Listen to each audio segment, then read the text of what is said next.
So this week we're going to make a car plus strong synthesizer. A car plus strong is a model of a plucked string that's built using an impulse feeding into a delay line. It's quite an easy thing to implement, although there are some caveats with doing it in Max. We'll take a look at that in a second. So we're going to start off. We're going to make an impulse. So remember, an impulse is just a burst of noise. So we're going to make a noise object, and we're going to make an envelope generator. So let's make an envelope. This is going to have a very quick attack. So go to 1 in 2 milliseconds and go to 0 in 5 milliseconds. And we're going to send that to a line tilde object. And we're going to use that line tilde object to control the amplitude of our noise. I'm going to make an easy DAC just so we can listen to this. And then I'm going to make sure that we attenuate the amplitude a little bit so it's not too loud. Go in here. And now when we click this, we should hear a little impulse, with a little tiny burst of noise. Let's take a look at our scope and see what this looks like.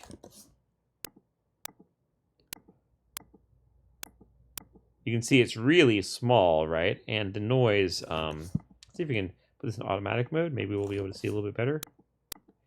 Just a little tiny burst of noise, right? All right. So we're going to take that noise and we're going to feed it into a delay line. So the base delay line in Max, the most common one to use, is something called tap in and tap out. Tap in is the input to our delay line, and we need to tell it what the maximum delay time we're going to use is in milliseconds. So tap in with a maximum delay time of 100 milliseconds. We make a tap out object, and we don't have to give any argument here. By default, this would be the number of milliseconds for this tap. But we're not going to worry about that because we're going to feed the delay time in using a message. And then we have to connect these two to make so we can see that this tap out is reading from this tap in. So why is it called tap in and tap out?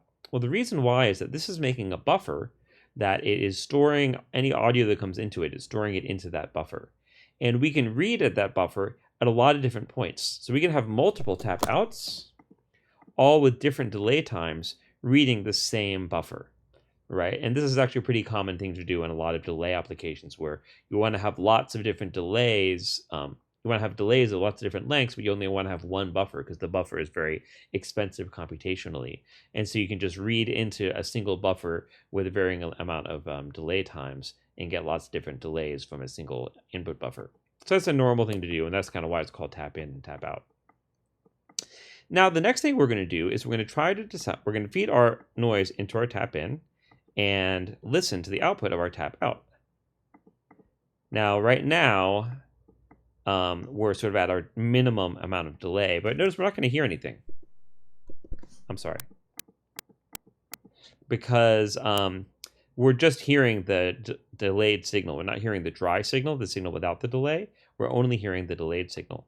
Let's go ahead and make a change the delay time of our output.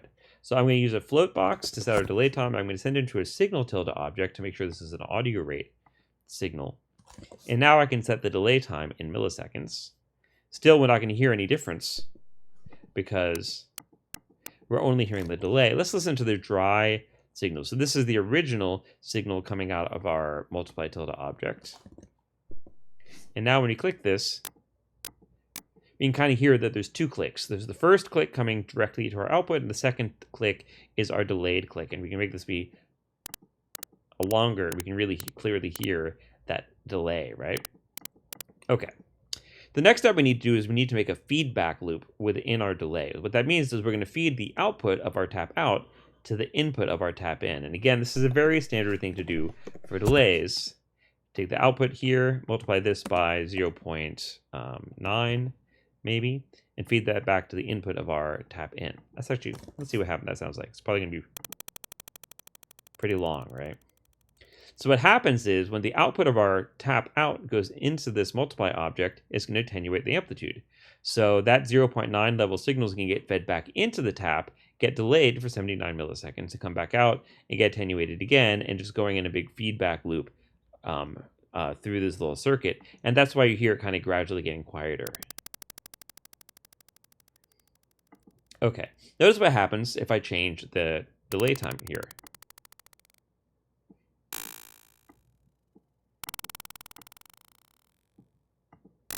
As the delay time gets shorter, it almost sounds like we're hearing a pitch. Why? What's going on here?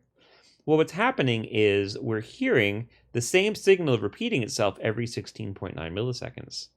That amount of delay is turning into the period of a periodic signal.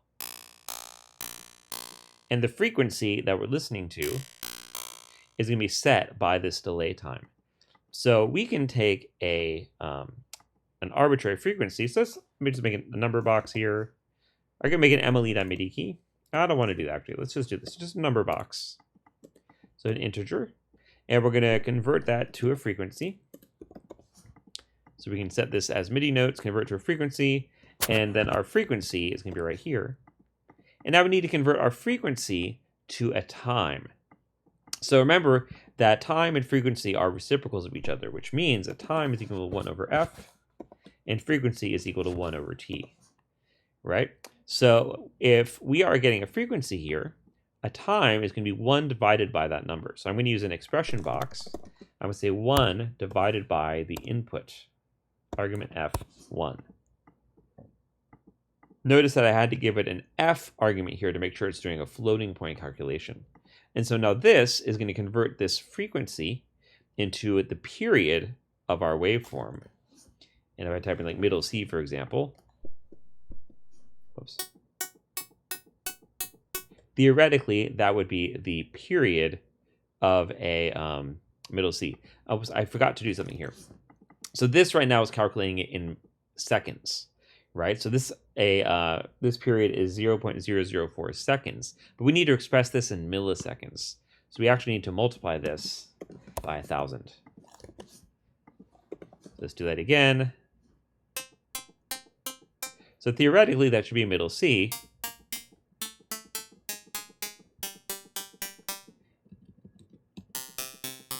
And every time I change our frequency, then it's generating a new pitch.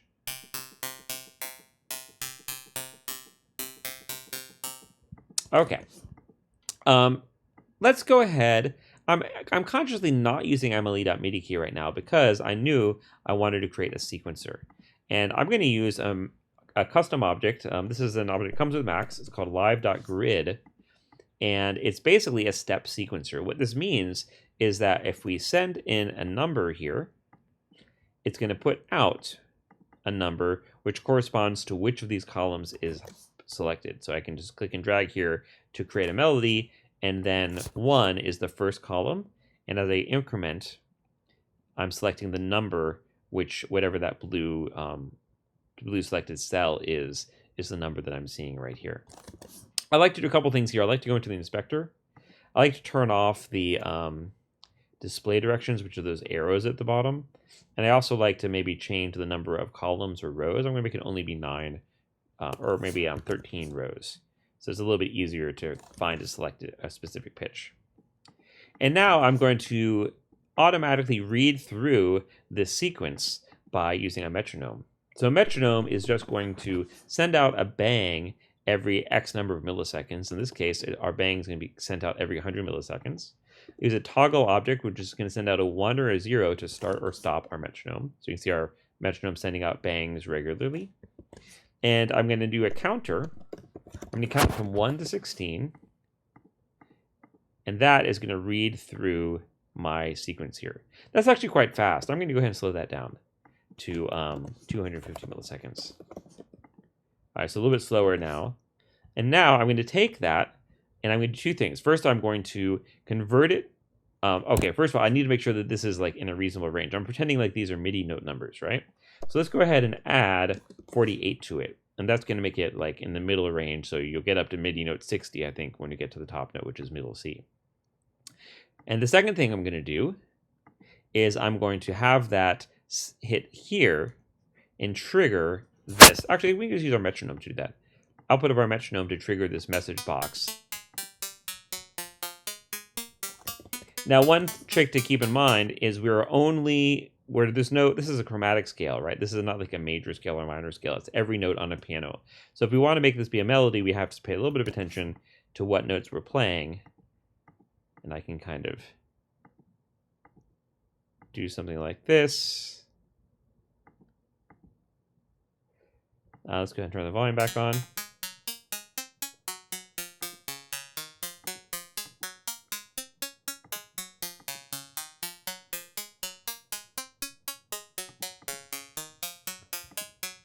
Okay. Turn my volume down a little bit. Okay, so now we have a nice sequence going on here. We can explore a little bit some more options to shape the sound. So the first thing is the length of the note right now is quite short. If I want to make the note be longer, I have to make the feedback amount be higher. So the tricky thing here is you can't set this to a 1. If I set that number to 1, it's just going to feedback forever. And that's actually potentially is going to blow up and make our audio stop. If I make this be like 1.2.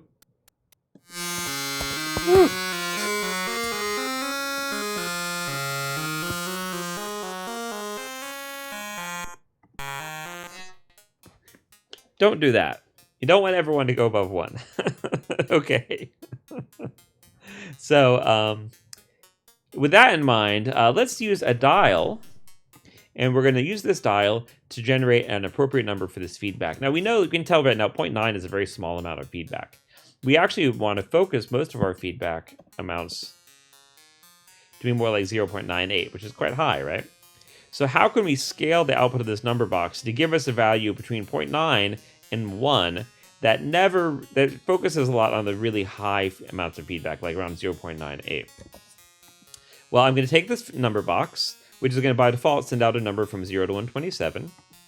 And then I'm going to make an expression box, and I'm going to transform this into sort of the right parameter range. So the first thing I'm going to do is I'm going to take my increment value. I'm going to call it a float, argument f1, to make sure that the output of this is going to be a float.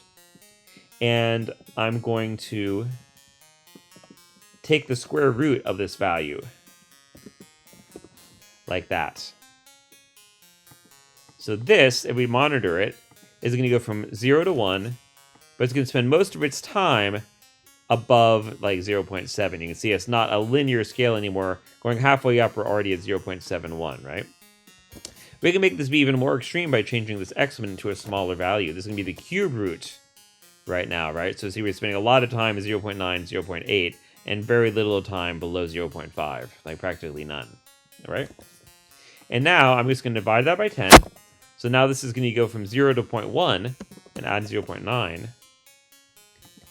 And now that can be used as our feedback amount.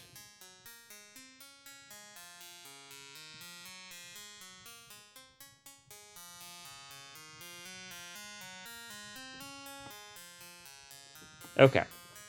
What else can we do? How about we change our noise signal somehow? Well, one thing we could do is we could just feed it through a filter. So any like standard audio filter would work. For example, an SVF filter.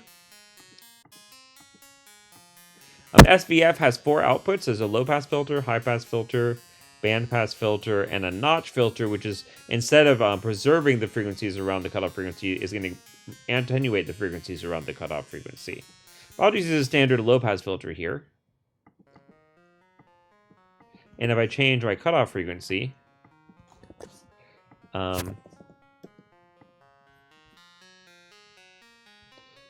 can change the timbre of the sound quite a bit, actually. I can also use a filter in our feedback path, which is actually pretty common to do. Now, the trick here is that a lot of filters like the SVF are going to slightly increase the amplitude of the output signal, and it doesn't play nicely in our feedback path. So in order to avoid this, I'm going to use a very simple filter, which is a one-pole low-pass filter, just called one pole. And I'm going to set the original frequency to be 20,000, so that's basically a 20,000 hertz cutoff frequency should be basically nothing. Take the output of our feedback. There's our impulse, by the way, without any feedback right now. And now I can change the cutoff frequency of this.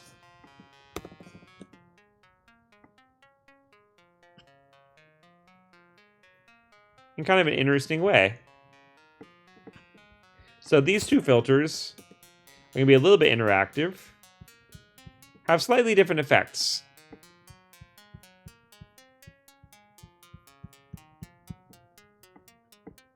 Okay. Kind of fun, right? There's a lot of tonal variety that you can play around with by changing those parameters.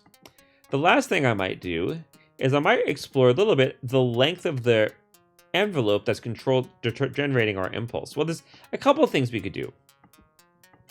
In the analog world, an impulse is like this instantaneous burst of noise. That's kind of what we're doing here, but it's not really instantaneous. We could change maybe like our decay time here. And what I'm going to do here is I'm going to use a number box. I'm going to do this. So I'm going to make a message box, and I'm going to fill that message box with the contents of a number box, and then I'm going to bang that message box. All right, so what's going to happen here? Right now, nothing's come out of it because this is a blank message box, which is why the sound just stopped. If I put a number in here, this is going to populate this message box, but it's not going to send a number out until a bang hits the left input. And now I can change the decay time of this envelope.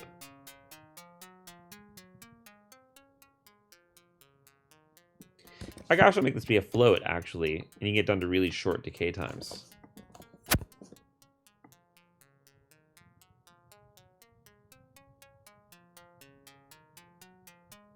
And then we could also use the same number to change our attack time.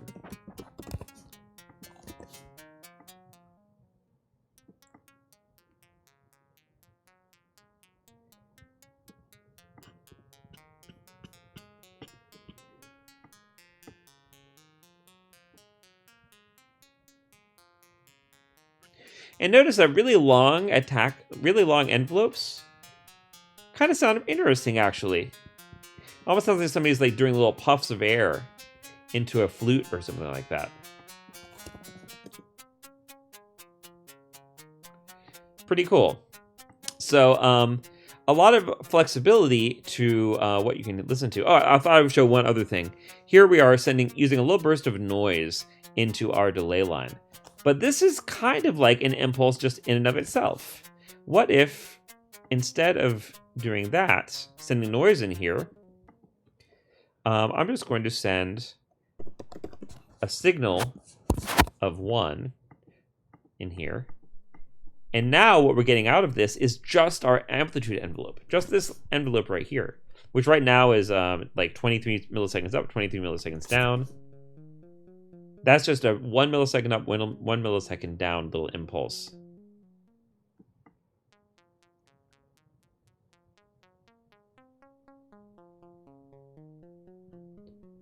This is really more literally like an actual impulse, just this instantaneous burst, sudden discontinuity in the audio stream.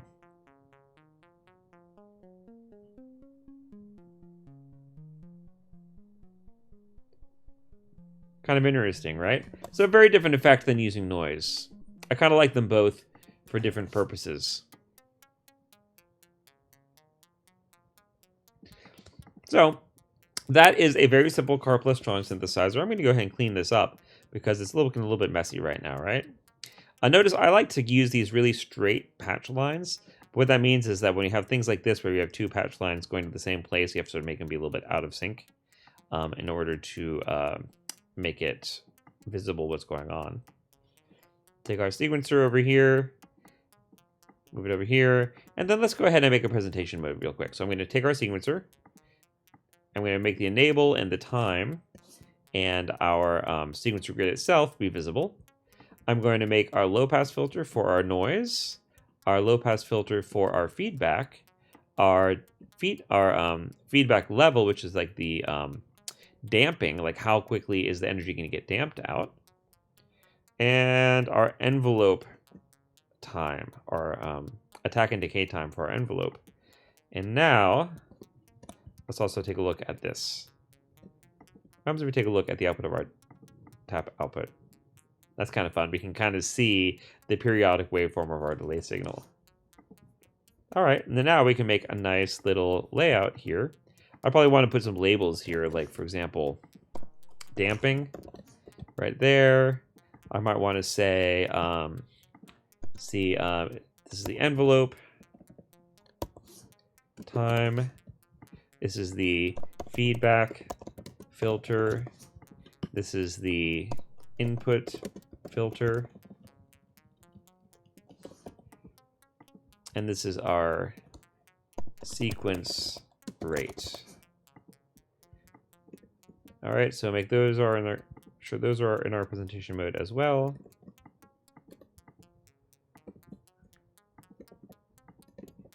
And now I can make something that's going to look a little bit more reasonable. I think I probably actually want to have our input filter first, right? And then here's our sequencer. And now we can, whoops, let's be doing these a little bit longer, right? So we can see all of the values.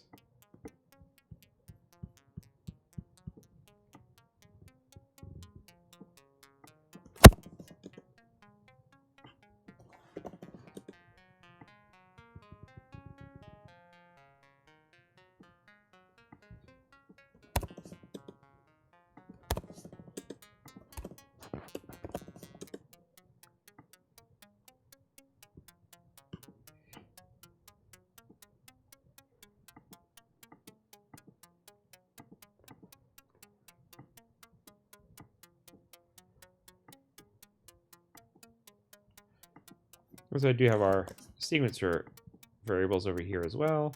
Bring those over.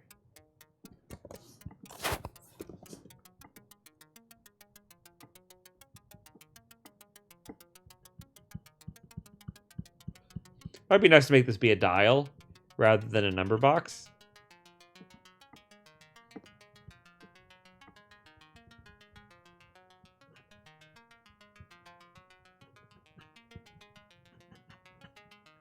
You can see how maybe sequencing this might be fun.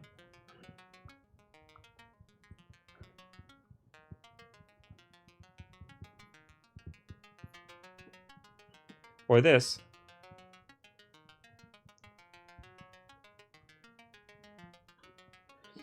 Kind of a fun little form of synthesis and really quite easy. I do want to make one quick point which you might run into, which is this. Right now, we are getting the frequencies we need to out of this. But what happens if we switch octaves? So I'm going to go ahead and make this be just a major scale, actually. Just so we can really hear this clearly. All right, so I'm going to make this now be up 60. Whoops, what's happening? All of a sudden,